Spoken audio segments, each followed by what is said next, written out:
Vous êtes bien dans New World Soir, dans Regard croisé. Nous évoquons les 4 sujets d'habitude. La sécheresse record dans la corne de l'Afrique pourrait entraîner entre janvier et juin 135 décès par jour en Somalie, affirme le ministère somalien de la Santé, l'Organisation mondiale de la santé et l'agence onusienne UNICEF dans une étude publiée lundi. Une personne est morte lundi également en Casamance, dans le sud du Sénégal, lors de heurts entre les forces de l'ordre et la population. Nous en parlons aussi.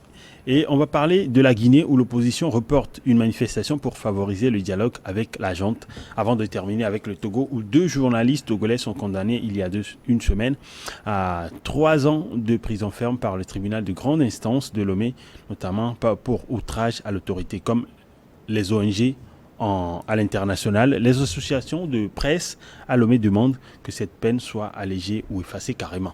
On va en parler tout à l'heure de long en large avec mes invités en studio sur ce plateau des habitués, bien sûr, que vous connaissez déjà. Firmin Tekwagbo, bonjour et bienvenue. Et bonsoir également.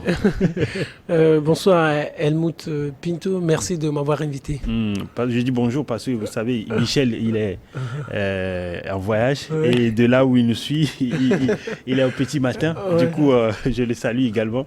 Alors, Prosper Agoukou, bonsoir et bienvenue dans Regard croisé. Merci pour l'invitation et toujours un plaisir immense d'être ensemble et de cogiter encore sur l'avenir du monde par rapport aux nouvelles auxquelles il est assujetti. Donc, une fois encore, merci. Je voudrais aussi dire bonsoir. Merci surtout aux lecteurs du site Togo Football News TG, où nous déposons aussi certaines informations sportives, surtout essentiellement sur le Togo, et également à toute la maison New World TV.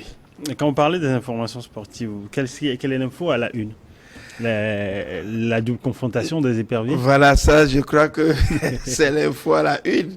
Et surtout, le tweet fait par la ministre des Sports, oui, qui appelle les Togolais à se mobiliser autour donc, de la sélection nationale, voilà, et d'aider celle-ci plutôt à faire bonne figure ce vendredi, le 24 mars, face au Burkina Faso, puisque le match retour se jouera à Lomé. Oui.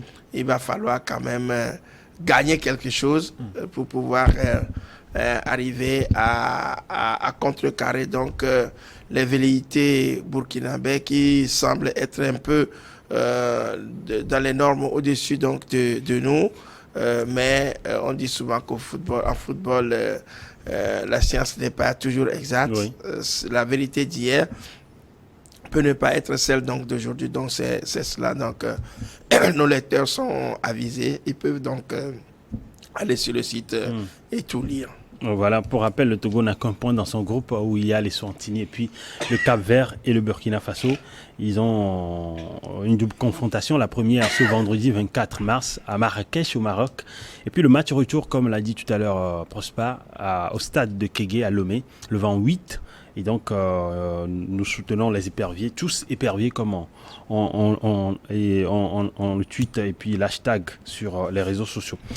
L'OMS avait déjà averti que près de 100 000 personnes en Somalie étaient confrontées à des niveaux catastrophiques de faim en raison de la pire sécheresse frappant la région du Somalie. Selon une étude publiée lundi, entre 18 100 et 34 200 personnes pourraient mourir des conséquences de la sécheresse en Somalie au cours des 10 premiers mois de cette année 2023. Et c'est la cause à une sécheresse qui date depuis 40 ans. Prosper Agoukou. Oui, vous savez, la Somalie d'abord, c'est un pays qui se situe dans la corne de l'Afrique et qui ne connaît quand même pas, même sur le plan politique, beaucoup d'instabilité. Et je crois quand même que, comme vous venez de le dire tout à l'heure, c'est un pays un peu exposé donc aux aléas climatiques par rapport aux saisons de pluie, oui, qui ont fait défaut, des saisons de pluie qui arrivent et qui font défaut, où la pluie ne tombe pas, s'il faut le dire terre à terre, donc qui est assujetti à une sécheresse chronique. Et on sait que ça ne date pas d'aujourd'hui. Et ce qui fait quand même qu'il y a eu beaucoup de déplacements de personnes. Parfois, on nous parle de 3 millions à un certain moment donné. Et c'était l'Organisation internationale des migrants qui a fait sortir ce chiffre. Donc, ce qui fait qu'aujourd'hui, la Somalie est confrontée vraiment à un problème de faim où le bétail plutôt, excusez-moi, est en train donc d'être décimé. Oui. Et vous savez, c'est un pays à majorité agricole, oui, où il y a beaucoup de fermes, où d'élevage, et les gens vivent autour donc de ce produit, les produits d'élevage. Donc avec la sécheresse, il n'y a plus de pâturage pour les animaux, ce qui fait que les gens sont obligés de se déplacer d'un coin à un autre, allais-je dire. Et en plus de cela, vous savez qu'il y a la rébellion Shebab, c'est-à-dire, ce n'est pas une rébellion, c'est plutôt, comment on appelle, comment rebelles. Voilà, bon, on peut les appeler ainsi, qui sont maîtres donc de l'insécurité chronique donc là-bas. Donc c'est une nébuleuse qui a été créée et qui sème de la zizanie pratiquement sur une grande partie du territoire.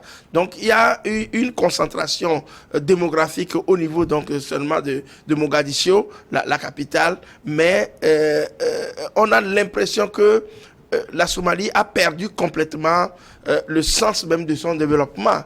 Et ce qui fait qu'aujourd'hui, les rapports qui tentent donc de montrer que il y a plusieurs morts tous les jours, surtout les enfants de moins de 6 ans qui sont victimes donc de la faim et qui pratiquement n'ont aucune chance donc de survivre. Et cela dit, on peut dire tout simplement que l'instabilité politique et la sécheresse sont les causes fondamentales donc, de ce problème auquel les Somaliens sont assujettis aujourd'hui. Est-ce que le Somalie peut s'en sortir? Toute la question est là, puisque la survie plutôt de la population dépend maintenant de l'aide internationale. Oui. Et quand est-ce que cela va cesser en Afrique? Quand on oublie un peu le développement, qu'aujourd'hui en Afrique, on est tout simplement assujetti aux intempéries, on est assujetti donc aux pluies pour pouvoir mener l'agriculture naturelle, c'est-à-dire ce sont des besoins qui viennent naturellement. La pluie doit tomber pour qu'on fasse l'agriculture. Et ça, je crois quand même que on doit dépasser cette étape pour, comme on appelle, motoriser voilà, l'agriculture. Il va falloir qu'on modernise l'agriculture. Et si les gens vont continuer toujours pas à cultiver les terres et continuer donc par dépendre donc de la pluviométrie, je crois quand même que l'Afrique, en ce sens, semble donc enfin se noyer dans une certaine, je dirais, inconstance, et qui fait que on ne vivra que de ces choses-là. Les chiffres sont tellement alarmants que finalement, si on fait foi vraiment à cette, puisque le ministère de la Santé aussi en a parlé, il a corroboré les chiffres, donc les données de l'OMS. Voilà, oui. Donc on doit se poser assez de questions par rapport à comment le Somalie plutôt va s'en sortir. En Somalie, cette situation est déplorable, bien sûr, affirmée. Oui, la situation est déplorable, mais je voudrais faire observer deux choses. La première observation que je voudrais essayer d'émettre, c'est pour répondre à Prosper Agbokou. Je suis très surpris du fait qu'il s'alarme face aux chiffres publiés par les organisations internationales vis-à-vis de la Somalie. C'est Prosper Agbokou qui a l'habitude de défier toutes les compétences africaines. Et je me demande où se trouvent actuellement ces compétences africaines et que la Somalie est en train de vivre cette pire situation depuis 40 ans. Moi, je comprends pas. Également. Ouais, mais vous la déplorez, mais vous êtes où? Vous qui avez toute l'intelligence pour développer le continent et vous attaquez aux Occidentaux, vous dites que ce sont les Occidentaux qui vous mettent dans cette situation, qui vous infligent cette situation. Si tu permets, je vais te poser cette question. Donc, tu penses que cette sécheresse, on devrait faire appel à l'Occident pour sauver les gens? Non, je ne dis pas ça. Non, c'est pour répondre à Prosper Agbokou qui dit souvent que c'est parce que nous-mêmes en Afrique, on peut se développer, on peut faire ci et ça. Mais vous êtes où? Votre intelligence? C'est maintenant, on a besoin de cette intelligence pour développer cette partie de l'Afrique. Regardez par exemple. Vous devez proposer quelque chose en Somalie. Oui, je vais poser. Oui, j'en viens. J'ai dit deux choses à parce que je préfère que tu tournes autour du sujet que de tourner autour du sujet. Je ne tourne pas autour du sujet. Vous avez dit tout à l'heure que ça fait déjà 40 ans que la Somalie est en train de vivre cette même situation. Cette même situation. Pendant ces 40 années, l'Union africaine, ou l'OUA dans le temps, l'Union africaine, mais ceux-là, ou cette compétence-là que Prosper Agbokou défie, est où dans toute cette situation? Vous avez passé 40 ans à vivre la même situation et vous n'avez toujours pas la solution. Il y a de l'instabilité. Il y a de l'instabilité. Organisée par les Occidentaux parce qu'il y a l'uranium, il y a l'or, il y a tout ce qu'il y a comme minerai qu'on vient chercher. Donc il faut créer le désordre pour que les Somaliens n'aient pas la tête sur les épaules pour pouvoir travailler. Mais avec votre compétence africaine, vous pourriez depuis faire quelque chose. Moi, ce que je voudrais faire observer, c'est-à-dire les Africains, je ne nous comprends pas. Il y a de cela quelques semaines, on dit qu'il y a une certaine sécheresse en France. Et ça agit sur les cultures, ça agit sur le bétail. Et je pense que si la même situation va se reproduire l'année prochaine ou les années à venir, il y aura déjà une solution qui va être trouvée, qui va être trouvée par les Français. Je me rappelle qu'en 2003, il y avait une canicule en France. Et aujourd'hui, les canicules qui ont suivi ont un effet beaucoup plus amoindri. Qu'est-ce que je veux essayer de démontrer? C'est-à-dire les Africains, nous, on vit toujours les mêmes situations et on s'apitoie sur notre sort et on n'arrive toujours pas à trouver des solutions. 40 ans de sécheresse, 40 ans de sécheresse. J'aurais aimé que tu nous parles plutôt. C'est vrai que quand tu fais la comparaison, c'est vrai, mais il ne faut pas confondre la région en Somalie, la sécheresse en Somalie à la sécheresse en France. Il y a une grande différence. Vous savez ce que les gens vivent en Somalie. Il y a une grande différence. Il y a une très grande différence. Et non seulement cela, vous savez, tout ce que la France a à sa disposition aujourd'hui en termes d'industrialisation pour pouvoir alimenter les activités agricoles. Ce n'est pas la même chose. Aujourd'hui, je préfère que tu puisses peut-être proposer quelque chose pour les Somaliens. Moi, je ne refuse pas. Quel que soit ce qu'on va leur proposer, est-ce qu'ils vont essayer de mettre ça en pratique? Au-delà de ce que je reproche à Prosper Agbokou, il a fait observer deux choses, ou une chose que je peux soutenir quand il parle d'instabilité.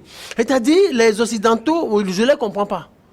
Eux, je ne les comprends pas. Quand les Nations Unies sortent ces chiffres-là... ça fait et plus... C'est-à-dire, je ne les comprends pas. Moi, c'est ma position, c'est parce que je ne retrouvais pas Prosper Agbokou dans sa position initiale. C'est pour ça que je suis en train de l'attaquer sur cette position. Les Occidentaux, je ne les comprends pas. C'est-à-dire, ça fait déjà plus de 30 ans que les États-Unis sont dans ce pays-là. Et ils voient que la Somalie est en train de souffrir chaque année de la sécheresse. Et ils n'arrivent toujours pas à trouver de solution. Or, ils disent que sur le plan politique, ils sont en train d'aider le pays. Et comment ils aident le pays? Et le pays n'arrive toujours pas à trouver de stabilité. Mais je ne comprends pas. Alors cette situation, en réalité, c'est en 30 ans.